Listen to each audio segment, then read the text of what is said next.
నమస్తే, welcome to our channel. నేను సౌజన్య.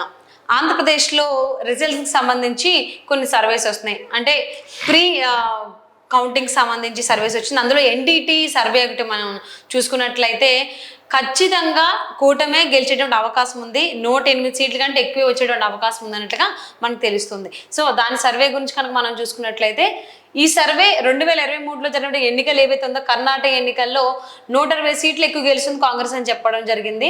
So 130 సీట్లు వచ్చాయి. సో అలాగే తెలంగాణలో జరిగినటువంటి ఎన్నికల్లో చూసుకుంటే 64 సీట్లు వచ్చేటువంటి అవకాశం ఉంది కాంగ్రెస్ కన్నారు, 65 సీట్లు వచ్చాయి.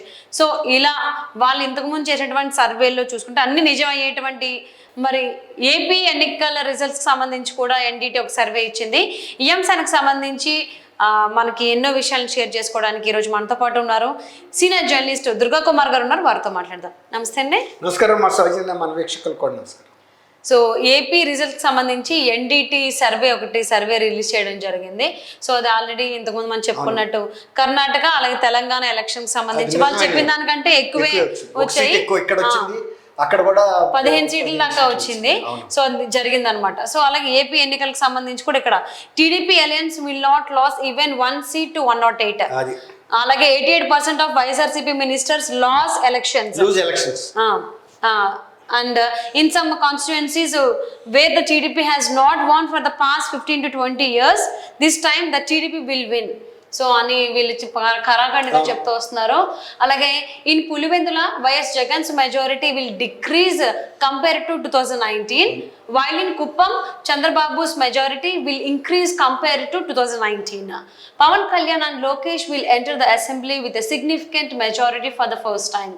Our sample size for that estimate is 1,89,568. So ఈ విధంగా తను చెప్పుకుంటూ వచ్చారు ఎన్డీటీ సర్వే వాళ్ళు.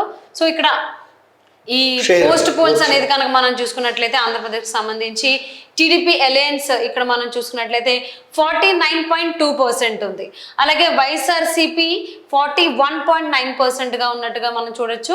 అలాగే కాంగ్రెస్ 3.8%, అలాగే అదర్స్ 5% గా ఉంది. సో అలాగే ఓవరాల్గా అంటే ఉమ్మడి జిల్లాల్లో కనుక మనం చూసుకున్నట్లయితే సో ఇక్కడ శ్రీకాకుళం డిస్ట్రిక్ట్ ఉంది. సో దీనికంటే ముందు ఇక్కడ ఏదైతే పోస్ట్ పోల్స్ ఉందో దీని గురించి మీరు ఏమంటారు? టీడీపీ అలయన్స్ ఏమో 49.2% గా ఉంది. ఇప్పుడు గతంలో అనేక సర్వేలు చేసినంత కూడా దాదాపు ఇదే పరిస్థితిగా వచ్చింది కాబట్టి దీని విశ్వసనీయతని మనం అంత ప్రశ్నార్థకంగా చూడాల్సిన అవసరం లేదు.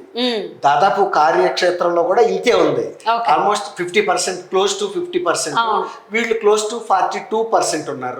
కరెక్ట్. ఇది ఫీల్డ్ లో ఇతర సర్వే సంస్థలు చేసినవి కూడా ఇంచుమించుగా 1-2% అటు ఇటుగా అంతే వచ్చినాయి.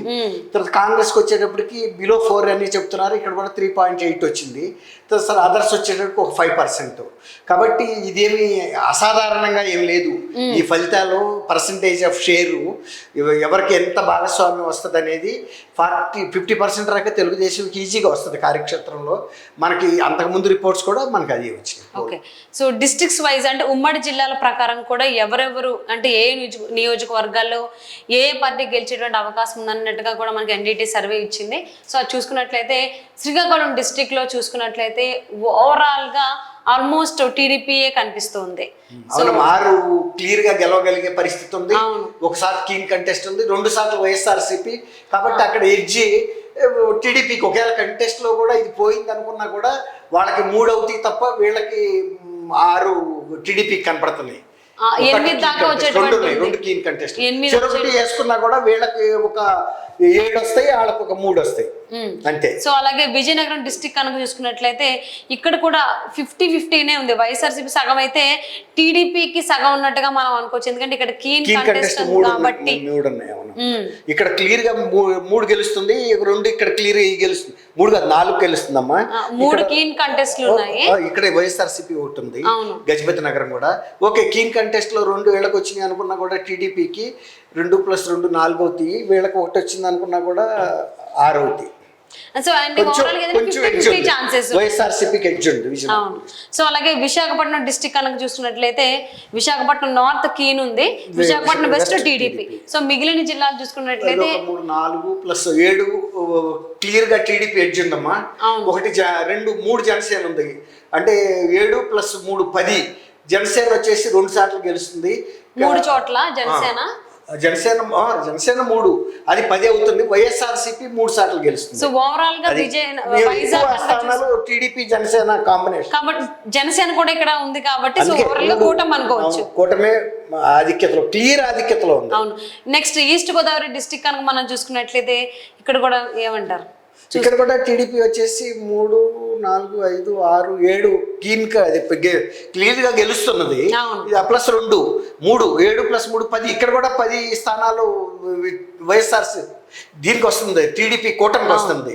వైఎస్ఆర్సీపీకి వచ్చేటప్పటికి ఒకసారి గెలవగలుగుతుంది 2 ప్లస్ కీన్ కంటెస్ట్ 2 ఉన్నాయి, 2 కీన్ ఉన్నాయి. సో ఇక్కడ ఓవరాల్ గా చూసుకుంటే కూటమికి ఎక్కువ ఉంది, జనసేన క్లియర్ ఎడ్జ్ ఉంది, 10 పైన ఉన్నాయి. సో మరి నెక్స్ట్ ఇక్కడ కూడా మా డిస్ట్రిక్ట్ దే. అవును, సో ఈస్ట్ గోదావరి కాబట్టి ఇంకా ఓవరాల్ గా ఏం చూసుకున్నా ఈస్ట్ గోదావరి కూటమి వచ్చేటువంటి ఈస్ట్ గోదావరి స్వీప్ అమ్మా. అవును. సో నెక్స్ట్ అలాగే వెస్ట్ గోదావరి ఇక్కడే అంటారు, స్వీప్ అనే అంటారా? ఇక్కడ కూడా స్వీప్. ఎప్పుడు గోదావరి డిస్ట్రిక్ట్స్ డిసైడింగ్ ఫ్యాక్టర్ గా ఉంటాయి. ఏ పార్టీకి అయినా కానీ ఒక క్లియర్ పార్టీకి ఇస్తే, ఏ పార్టీ అయినా సరే. ఇప్పుడు అలాగే కూటమి వైపు ఉన్నారు వీళ్ళు, వైఎస్ఆర్సీపీకి అగెనిస్ట్ గా ఉన్నారనేది క్లియర్ గా అర్థమవుతుంది.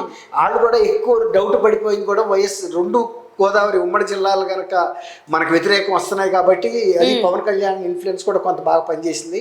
కాబట్టి వాళ్ళ ఉద్దేశం ప్రకారం టీడీపీ కూటమికి క్లియర్ ఎడ్జ్ అయింది. ఎప్పుడు ఈ 2 జిల్లాలు అయితే డిసైడ్ అయినాయో ఇక చెప్పాల్సిన అవసరం లేదు. ఓకే. సో మరి అలాగైతే నెక్స్ట్ కృష్ణా డిస్ట్రిక్ట్ మనం చూసుకున్నట్లయితే తిరువూరు నుంచి ఇక్కడ గుడివాడ వరకు ఉంది. సో ఇక్కడ 2 వైఎస్ఆర్సీపీ వస్తుంది, Gannavaram TDP and Gudivada keen contest గా మనం ఇక్కడ చూసుకోవచ్చు. రిమైనింగ్ జిల్లాలు చూసుకుంటే సో ఇక్కడ కైగ్లూరు నుంచి ఇప్పుడు జగ్గాయపేట వరకు రిమైనింగ్ కాన్స్టిట్యుయెన్సీస్ ఎక్సెప్ట్ వైఎస్ఆర్సీపీ పామర్ తప్ప మిగిలిన బెల్ట్ అంతా కూటమి వాళ్ళే ఉన్నారు. మా జనసేన, బీజేపీ, వైఎస్ఆర్సీపీ ఒక జనసేన వచ్చేది ఇది పామర్ మాత్రం వైఎస్ఆర్సీపీ. ఇది మండల బుద్ధప్రసాద్ గారు. యాక్చువల్ గా అంతకుముందు ఆయన తెలుగుదేశం క్యాండిడేట్. ఇప్పుడు జనసేనకి ఆ టికెట్ వెళ్ళటం వల్ల వాళ్ళకు కూడా సరైన క్యాండిడేట్ లేక అవనగడ్డలో మండల బుద్ధప్రసాద్ గారిని జనసేన క్యాండిడేట్ గా పెట్టుకున్నారు. ఆయన ఆ పార్టీలో చేరాడు, డిప్యూటీ స్పీకర్ గా చేశాడు. ఆయన చాలా డెఫినెట్ విన్నింగ్ సీట్ అది కూడా. Sweep east west Krishna. గుంటూరుకు వచ్చేటప్పుడు కూడా మనకి క్లియర్ గా కనబడుతుంది, ఇక్కడ కూడా స్వీపే. ఇక్కడ జనసేన ఇంకోటి మధ్యలో ఉంది. ఎక్కడమ్మది అంతకుముందు స్పీకర్ గా నాదెళ్ల భాస్కర్ గారు అబ్బాయి, ఆయన ఇప్పటి నుంచో ఈ సీట్ మీద దృష్టి పెట్టున్నాడు. ఆయన ఈజీ గెలుస్తాడు. ఇప్పుడు కీన్ కంటెస్ట్ వచ్చేటప్పటికి పెద్ద కొరపాడు ఒకటి అండ్ బాపట్ల ఒకటి కీన్ కంటెస్ట్ లో ఉన్నాయి అంతే. కాబట్టి కీన్ కంటెస్ట్ ఇక్కడ ఉంటుందమ్మా. నర్సరావుపేట అనుకోండమ్మా, అంటే నర్సరావుపేట కీన్ కంటెస్ట్ ఉన్నాయి. నర్సరావుపేట కూడా టీడీపీకి ఎడ్జ్ ఉంటుంది, అక్కడ కూటమికే ఉంటుంది ఎవరు చేసినా కూడా. కాబట్టి అక్కడ కూడా గెలవగలిగే పరిస్థితి ఉంటుంది. ఎక్కువ ఏంటంటే అక్కడ ఈయన ఉన్నాడు కదా, మన కొత్తగా మన ఎంపీకి కంటెస్ట్ చేస్తే చంద్రశేఖర్ గారే పెద్ద బలం. నర్సరావుపేట పెమ్మసాని గారు. ఇప్పుడు నర్సరావుపేట వచ్చేటప్పటికి గుంటూరు జిల్లాలో ఎప్పుడైతే పెమ్మసాని చంద్రశేఖర్ గారు పోటీ చేస్తున్నాడో, తర్వాత నర్సరావుపేట నుంచి ఏమో కృష్ణదేవరాయలు గారు పోటీ చేస్తున్నారు. ఇద్దరు కూడా చాలా బలమైన అభ్యర్థులు. దాని వల్ల కూడా మొత్తం జిల్లా వ్యాప్తంగా కూడా ప్రభావం చూపించింది. ఎప్పుడైతే ఈ 2 లోక్సభ స్థానాల నుంచి గట్టి క్యాండిడేట్లు టీడీపీ తరపున ఉన్నారో అది కూటమికి బలం పెంచింది. జనసేన క్యాండిడేట్లకు కానీ ఇతర బీజేపీ క్యాండిడేట్లకు కానీ కొంచెం ఊపు వచ్చింది. ఓకే. సో మన నెక్స్ట్ డిస్ట్రిక్ట్ కనుక మనం చూసుకున్నట్లయితే అంటే గురజాల మాచర్ల కూడా ఉంది గుంటూరులోనే. అవి 2 కూడా హాట్ కాన్స్టిట్యుయెన్సీస్. ఇక్కడ ఆయన శ్రీనివాసరావు గారు ఉన్నాడు టీడీపీ గురజాలకి. మాచర్లలో కూడా మొన్న పిన్నెల్లి ఇతను రామకృష్ణారెడ్డి చేసిన అకృత్యాలని చూశారు కదా మాచర్లో, దాంతో కూడా వ్యతిరేకత వచ్చింది అక్కడ. సో నెక్స్ట్ ప్రకాశం డిస్ట్రిక్ట్ కనుక చూసుకున్నట్లయితే ఓవరాల్ గా ఎక్కువ ఎల్లో కలరే కనిపిస్తుంది. వైఎస్ఆర్సీపీ 2 సార్లు ఉందమ్మా. మిగిలిన 3 కీన్ కంటెస్ట్ లో ఉన్నాయి. ఫస్ట్ టైం ప్రకాశం జిల్లాలో కూడా మళ్ళీ మొన్న ఎలక్షన్ తర్వాత ఇంత బాగా పికప్ అవటం అనేది చాలా గొప్ప విషయం. ఈ నెల్లూరు అండ్ ప్రకాశం జిల్లాలో గతంలో వైఎస్ఆర్సీపీ బాగా బలంగా చూపించింది, కానీ అక్కడే మళ్ళీ అదే పరిస్థితిలో పడిపోయింది. అక్కడ టీడీపీ బలం విపరీతంగా పెరిగింది నెల్లూరు జిల్లా అండ్ ప్రకాశం జిల్లాలో. అది. సో నెక్స్ట్ నెల్లూరు కనుక చూసుకున్నట్లయితే ఇక్కడ కావలి నుంచి ఉదయగిరి దాకా ఉంది. ఇక్కడ ఈ 10 నియోజకవర్గాలు చూసుకుంటే నెల్లూరు ఉమ్మడి జిల్లాకు సంబంధించి ఇక్కడ కూడా ఎల్లో కలర్ ఎక్కువ కనిపిస్తుంది. కీన్ ఒక 3 చోట్ల ఉంది. 5 క్లియర్ గా గెలుస్తున్నారు, వీళ్ళు 2 గెలుస్తున్నారు వైఎస్ఆర్సీపీ వాళ్ళు. ఈ కీన్ కంటెస్ట్ 3 సార్లు ఉంది. దాంట్లో కూడా ఒక 2 సీట్స్ వీళ్ళకి పెరిగే అవకాశం ఉంది టీడీపీకి. అంటే ఆ 2, 5, 6, 7 దాకా వస్తుంది. వైఎస్ఆర్సీపీకి 3 వస్తుంది. సో ఇక్కడ కూడా ఓవరాల్ గా టీడీపీ వచ్చేటువంటి అవకాశం ఉంది. నెక్స్ట్ కడప డిస్ట్రిక్ట్ కనుక చూసుకున్నట్లయితే ఇక్కడ బ్లూ కలర్ కనిపిస్తుంది ఎక్కువ, అంటే వైఎస్ఆర్సీపీ. సో కీన్ కంటెస్టెంట్ అయితే 3 చోట్ల, టీడీపీ అయితే మైదుకూరు ఒకటే కనిపిస్తుంది. అక్కడ మొదటి నుంచి కూడా కడప జిల్లాలో వైఎస్ఆర్సీపీ ప్రభావం ఎక్కువ ఉంటుందనే తెలుసు. అట్లాగే క్లియర్ గా ఈ సర్వేలో కూడా అదే బయటపడింది. మైదుకూరులో మాత్రం క్లియర్ ఇచ్చితో గెలవబోతుందని చెప్పారు. కీన్ కంటెస్ట్ లో 1-2 సీట్స్ వస్తాయి. అది so Kurnool. So next Kurnool district చూసుకున్నట్లయితే ఇక్కడ కూడా ఆల్మోస్ట్ బ్లూ కలర్ ఉంది, అంటే వైఎస్ఆర్సీపీ వచ్చేటువంటి అవకాశం ఉంది. రాయలసీమ జిల్లాలో ఈ వైఎస్ఆర్సీపీ ప్రభావం ఉంటది. ఇప్పుడు టీడీపీ కూడా ఒక 3 సార్లు కంటెస్ట్ చేస్తుంది. ఏదైనా ఒక కీ కంటెస్ట్ లో కూడా గెలవగలుగుతుంది. 4 వస్తాయి. కానీ వైఎస్ఆర్సీపీకి వచ్చేటప్పటికి ఒక 5, 6, 7, 8, 9, 10 దాకా వస్తుంది. ఎడ్జి వాళ్ళకే ఉంటుంది. ఒక 4 వీళ్ళకి వస్తాయి. సో నెక్స్ట్ అనంతపురం డిస్ట్రిక్ట్ చూసుకున్నట్లయితే ఎల్లో కలర్ ఎక్కువ కనపడుతుంది. వైఎస్ఆర్సీపీ ఒక్కసారి మాత్రం కనపడుతుంది మడకశిరలో. మిగిలిన అన్ని కూడా keen contest Dharmavaram and Kadiri కూడా ఉంది. ఏదైనా సరే 50-50 వేసుకున్నా కూడా టీడీపీ కూటమికి ఎక్కువ ఉన్నాయి. అసలు కూటమి అభ్యర్థులు ఎవరు లేరు ఇక్కడ. జనసేన కానీ బీజేపీ లేదు. Direct TDP and YSRCP contestants ఇక్కడ direct. So next Chittoor district మనం చూసుకున్నట్లయితే, ఎస్ సార్, చిత్తూరు చూసుకున్నట్లయితే ఇక్కడ టీడీపీకి 3, జనసేన 1 కనిపిస్తుంది.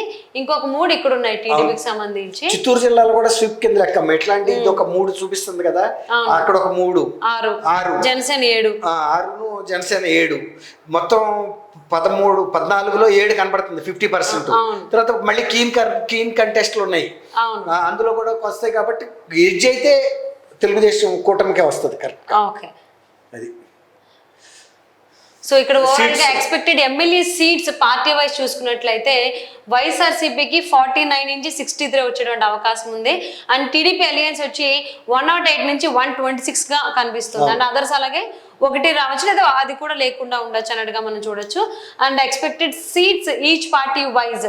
సో ఎలియన్స్ ప్రకారం చూసుకున్నట్లయితే వీడు తీసుకుంటే ఎలియన్స్లో టీడీపీ 90 నుంచి 104 వచ్చేటువంటి అవకాశం ఉంది. జనసేనకి 14 నుంచి 17, అలాగే బీజేపీ చూసుకుంటే 2 నుంచి 4 వచ్చేటువంటి అవకాశం ఉన్నట్లుగా మనం చూడొచ్చు. సో అలాగే ఎక్స్పెక్టెడ్ ఎంపీ సీట్స్ చూసుకుంటే వైఎస్ఆర్సీపీకి 5 నుంచి 8 వచ్చేటువంటి అవకాశం ఉంది. అలాగే టీడీపీ అలయన్స్ అయితే 17 నుంచి 20 వచ్చేటువంటి అవకాశం ఉన్నట్లుగా మనం ఈ సర్వేలో చూసుకోవచ్చు. సో ఏదైతే ఈ సర్వే ఉందో ఎన్డీటీ సర్వే, సో ఓవరాల్గా ఏదైనా కానీ టీడీపీ అలయన్సే క్లియర్ మెజారిటీతో వస్తుంది కదమ్మా. ఇప్పుడు తను ఒంటరిగానే 104 స్థానాలు మాక్సిమం తెచ్చుకోగలుగుతుంది. ఈవెన్ 100 అనుకున్నా కూడా బ్రహ్మాండమైన 1 సైడెడ్. ఈవెన్ 90 అన్నా కానీ 88 మనకి మ్యాజిక్ ఫిగర్ అక్కడికి దాటి వెళ్ళిపోతుంది. 100 దగ్గరికి ఆగినన్నా కూడా మ్యాజిక్ ఫిగర్ దాటి వెళ్ళిపోయింది. కాబట్టి వీళ్ళు ఒక 14 నుంచి 17 కాబట్టి 120 రాక టీడీపీ అలయన్స్ వస్తుంది. ఇది పక్కా. ఇంకా నేను అనుకోవటం ఇక్కడ ఇది మాక్సిమం 60 అయితే దాటదమ్మా వైఎస్ఆర్సీపీ. నా పర్సనల్గా సర్వే మనం ఇతరాటిని కూడా అబ్జర్వ్ చేసినప్పుడు బిలో 60 మాత్రమే ఉంటుంది. సో ఇక్కడ చూసుకుంటే TDP alliance 17 to 20 MP seats లో కూడా ఇక్కడ 1-2 వీళ్ళకి పెరుగుతాయి కానీ తగ్గదమ్మా. ఈ వీళ్ళకి ఇక్కడ మాక్సిమం 7 నేను అనుకోవటం అంతే. ఎయిటైనా సింగిలే, 8, 7 దగ్గర ఉంటారు వీళ్ళు. 21, 22 దాకా రావచ్చు. ఓకే, సో ఓవరాల్ గా ఎన్డీటీ సర్వే అనేది అంటే పోస్ట్ పోల్స్ కనుక మనం చూసుకున్నట్లయితే టీడీపీ అలయన్స్ కి ఎక్కువ అవకాశం ఉన్నట్లుగా చెప్తుంది. మరి ఏం జరుగుతుంది? సేమ్ అంటే ఎలక్షన్స్ ముందు, పోలింగ్ కి ముందు ఏదైతే సర్వేస్ వచ్చాయో సేమ్ అదే చెప్తూ వచ్చింది. సో ఏం జరుగుతుందనే చూద్దామండి రిజల్ట్స్ వచ్చేంత వరకు కూడా. Thank you so much Durga Kumar. Thank you.